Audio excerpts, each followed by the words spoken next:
Hi hello guys, ఈరోజు వచ్చేసి మనం మానవత స్వచ్ఛంద సేవా సంస్థ కర్నూలు నగర యూనిట్ వారు ఈరోజు మీటింగ్ ఏర్పాటు చేశారు.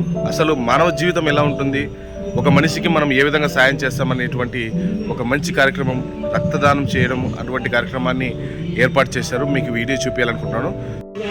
అసలు ఈ మానవత ఆఫీస్ ఎక్కడ ఉందంటే, మీకు కనపడుతున్న ఈ సర్కిల్ వచ్చేసి SAP camp back side gate circle, and ఇక్కడ కనపడుతున్న బిల్డింగ్ వచ్చేసి డిప్యూటీ సీఎం ఆఫీసు, అండ్ దాని పక్కనే ఇట్లా ఓపెన్ ప్లేస్ ఉంటుంది. ఇదే మానవత స్వచ్ఛంద సేవా సంస్థ యొక్క కర్నూలు నగరం యూనిట్.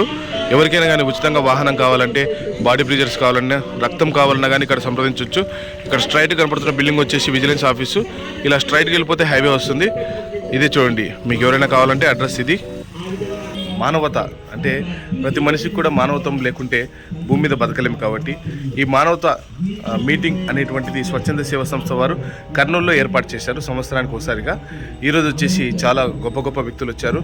నా వెనకాల ఉన్నటువంటి వాహనాలు ఉన్నాయి కదా, ఇవన్నీ కూడా ఉచితంగా, అంటే డబ్బు కూడా పెట్టుకుని లాస్ట్కు ఎవరు లేకపోతే కూడా సమాధి చేయడానికి కూడా నోచుకోలేని వారికి మానవతా సేవ వాళ్ళు మీకు బాడీ ప్రెజర్స్ కానీ అండ్ వెహికల్ కానీ ఉచితంగా ఇవ్వడం జరుగుతుంది.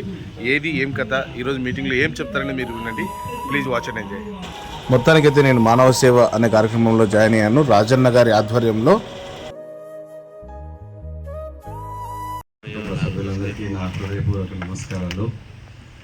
మీకు అందరికీ తెలుసు, రామచంద్రారెడ్డి సార్ కానీ, రామాంజనేయ రెడ్డి గారు, ఇతర కార్యవర్గ సభ్యులందరూ కూడా ఒకటి ఆవిర్భవించి శాఖలు ఏర్పాటు చేసి ప్రతి చోట మానవత్వము పరిమళించేలా ఈ మానవతా శాఖలు చాలా బాగా పనిచేస్తున్నాయి. శాంతి సమాజం కోసం మానవతా శాఖ చాలా ప్రగతి పదంలో దూసుకుపోతుందని చెప్పాలి. దానికంతటికీ దీనికంతటికీ ముఖ్య కారణం. ఈరోజు జరగబోయేటువంటి మీటింగ్ యొక్క ముఖ్య ఉద్దేశం ఏమిటంటే, ప్రతి సంవత్సరం ఒక కమిటీ ఏర్పాటు చేస్తారు. ఆ కమిటీ ఏర్పాటు చేయడానికి ఈ మీటింగ్ ఏర్పాటు చేశారు. అందించినాడు. ఇంతకు నో చెప్పలేదు. మానవతకు ఫోన్ వచ్చిందంటే లేదు, కాదు, రాదు అని చెప్పి ఇంతకు వాడలేదు. దానికి ముఖ్య కారకులు మన రాజు గారు. ఈయన పేరు రాజు. రక్తం ఎవరికైనా కావాలి అని తెలిసిన వెంటనే రక్తం ఏర్పాటు చేసి వారికి ఉన్నటువంటి సమస్యను ఏ గ్రూప్, బి గ్రూప్, డెడ్ ఎటువంటిదైనా కానీ వాళ్ళకి ఏర్పాటు చేసే వ్యక్తి. మానవ సూచన సేవా సంస్థ వ్యవస్థాపకులు రామచంద్రారెడ్డి గారి యొక్క మాటలలో మనం విందాం ఒకసారి. మానవత గురించి ఎక్కువగా తెలిసినటువంటి, అందరికీ తెలిసినటువంటి మన రామచంద్రారెడ్డి గారి యొక్క మాటల్ని మనం అందరం ఒకసారి విందాం. అసలు ఎవరి రామచంద్రారెడ్డి గారు అంటే మన మానవత వ్యవస్థాపకులు. కాబట్టి ఆయన మాటల్లోనే మనం ఒకసారి విందాము మానవత గురించి. అదేవిధంగా సహదేవారెడ్డి గారు కేంద్ర కమిటీ సభ్యులు, మనోహర్ రెడ్డి గారు మరి డిస్టిక్ కన్వీనర్ గారు, అదేవిధంగా యుగంధర్ శెట్టి సార్ గారు, శేషయ్య సార్ గారు, హనుమంత్ రెడ్డి సార్ గారు, శోభన్ బాబు గారు, ప్రతి ఒక్కరు కూడా వేదిక మీద మాట్లాడారు. వారి యొక్క మానవతను గురించి స్పష్టంగా అందరికీ తెలియజేసే విధంగా తెలియజేశారు. మానవత అనేటువంటి ఆఫీసు మొదట ఒకరి నుంచి మొదలైంది. ఈరోజు కొన్ని వేల సంఖ్యలో ఉన్నారంటే దానికి ముఖ్య కారణం రామచంద్రారెడ్డి గారి యొక్క వ్యవస్థాపకులు, ఆయనతో ప్రయాణిస్తున్నటువంటి ప్రతి ఒక్క సభ్యులు కూడా. ఈ కమిటీ సభ్యులు ఏర్పడినప్పటి నుంచి కమిటీ కూడా అదే స్ఫూర్తితో ఇంకా వేరే ఏవైనా కొత్త విషయాలు, అంటే సమాజానికి ఉపయోగపడేటివి, సమాజాన్ని ఉద్ధరించే కార్యక్రమం. ఇప్పుడు ప్రమాణ స్వీకారం చేయబోయే కమిటీకి నా ధన్యవాదాలు. వాళ్ళందరూ ప్రతి ఒక్క సంవత్సరం ప్రతి ఒక్కరూ మనోహర్ రెడ్డినే పిలుస్తారు. మనోహర్ రెడ్డి లేని మానవ. అదేవిధంగా మీటింగ్కి వచ్చిన వారందరికీ కూడా టీ, స్నాక్స్ ఏర్పాటు చేశారు.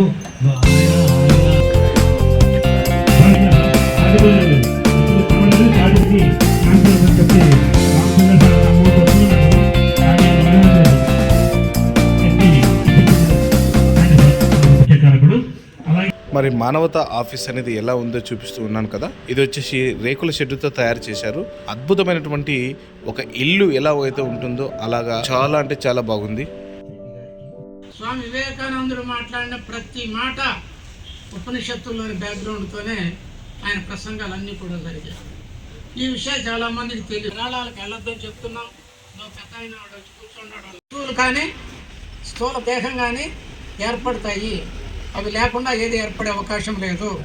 పంచీకృత మహాభూత సంభవం కర్మ సంచితం శరీరం.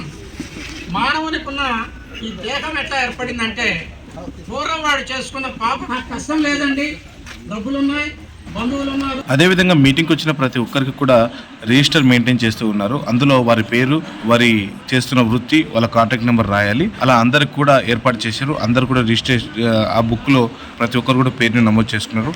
నా లైఫ్లో నేను ఫస్ట్ టైం వెళ్ళడం ఇటువంటి మీటింగ్కి.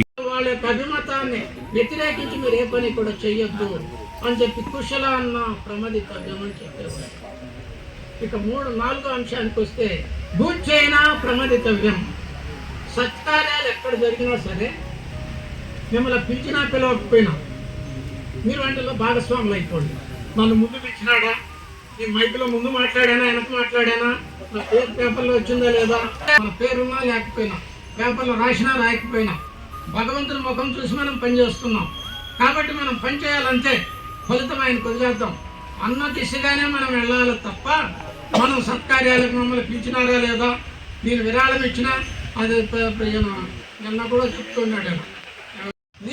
నీకు తెలిసిన జ్ఞానాన్ని నువ్వు ఇతరులకు పంచాలి. నీకు కొన్ని విషయాలు తెలుసు బాగా, ఆ విషయాలు తెలియని వానికి నువ్వు చెప్పు. ఆ విధంగా చెప్పితేనే నీకు జ్ఞానం పెరుగుతుంది. నువ్వు పుస్తకాలు చదువుకుంటా ఉంటే జ్ఞానం పెరిగిపోదు. పుస్తకాల వల్ల జ్ఞానం వస్తుంది, కానీ జ్ఞానం పెరగాలి అంటే నీకున్న జ్ఞానాన్ని ఇతరులకు పంచితేనే జ్ఞానం పెరుగుతుంది. నేను వాడిని పతనం అయిపోవాలి, వాడు ఇట్లాంటి భావన నీలో ఉంటే వానికి నష్టం జరుగుతుందో లేదో తెలియదు, నీకు నష్టం జరుగుతుంది. ఎందుకంటే ఏ మానవుడైతే ద్వేషభావన మనస్సులో పెట్టుకుంటాడో వాడి మనస్సు రోగగ్రస్తం అవుతుంది, దేహం నిర్వీర్యమైపోతుంది, వాడు ఆయు ప్రమాణం కూడా క్షీణించిపోతుంది, వాడు ఎక్కువ కాలం బ్రతకడు. మానవుడు మొట్టమొదట ద్వేషాన్ని విడిచిపెట్టాలి. ఎవరైతే మనకు శత్రువులని అనుకుంటున్నామో ఆ శత్రుత్వాన్ని మనం పక్కన పెట్టేయాలి. అందరితో కూడా మనకు ఎక్కువ ఇష్టం లేదు, కూడా లేకుండా ఉండే వానికి కూడా భయం ఉంటుంది. ఎందుకు, రేపు మధ్యాహ్నానికి ఎవడు పెడతాడు, రాత్రికి ఎవడు పెడతాడు, నా పరిస్థితి ఏంటనే. కాకపోతే ఇద్దరికి ఉండే వ్యత్యాసం ఏంటంటే పూటకు అన్నం దొరికినప్పుడు వీడు హాయిగా నిద్రపోతాడు. సంపన్నులు హాయిగా నిద్రించే ప్రసక్తే లేదు. మీరు అనుకుంటారు మంచి పంటలు కాళ్ళలో పడికెత్తున్నారు, వీళ్ళు చాలా హాయిగా ఉన్నారని. వాడి ఇంట్లో రాత్రి నిద్ర పట్టకు పడే బాధలు మీరు తెలుసుకుంటే ఆ డబ్బు జోలికి పోదు. డబ్బు అవసరమే, కానీ అది వ్యసనమైతే మనం వ్యాధి రూపంలో బాధిస్తుంది. చూశారు కదండి రామచంద్రారెడ్డి గారి యొక్క ప్రసంగం. లేకుండా కోచిగుడ్డ పెట్టుకొని రోడ్డు మీద పిచ్చాటను చేసుకుంటూ పోయేవాడు కూడా ఒక శవాన్ని అవయవ దానం వేస్తుంటాం, దీంట్లో మానవ సంబంధాలు వేస్తుంటాం, అదే రక్తదానం చేస్తున్నాం. కార్యక్రమం మొత్తం మీద యుగంధర్ శెట్టి సార్ గారు యాంకరింగ్ చాలా అద్భుతంగా చేశారు. టైం అనేది చాలా అద్భుతంగా సేవ్ చేశారు. అందరికి కూడా మైక్ అందే విధంగా, మాట్లాడే విధంగా. ఖాళీ ఖర్చులోంచి ఇలా ఇస్తే బాగుంటుంది. ఏమొస్తుందంటే దీంట్లో మానవత వస్తుంది.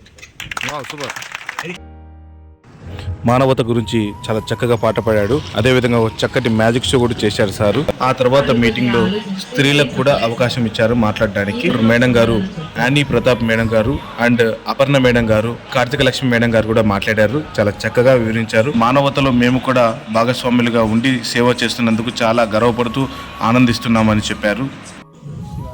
శివారెడ్డి దృష్టి తీసుకెళ్తే ఆయన ప్రాణ మిత్రుడు ఆల్రెడీ ఒక వెహికల్ ఇచ్చినాడు, ఎల్కూరు ప్రశాంత్ అని.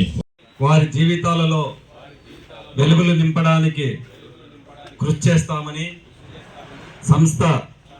మొత్తానికైతే చాలా అద్భుతంగా జరిగింది ఈ మానవత ప్రోగ్రాం. కొత్త కమిటీ ఏర్పాటు చేయడంలో అందరూ కూడా సంతోషంగా, ఆనందంగా కలిసిమెలిసి పని చేయాలనే మానవతతో ముందుకు వస్తూ ఉన్నారు. మానవతా సేవ కార్యక్రమంలో భాగంగా మెడికల్ క్యాంప్ కూడా ఏర్పాటు చేశారు. అందరికీ మెడిసిన్స్ కూడా ఫ్రీగా ఇచ్చారు.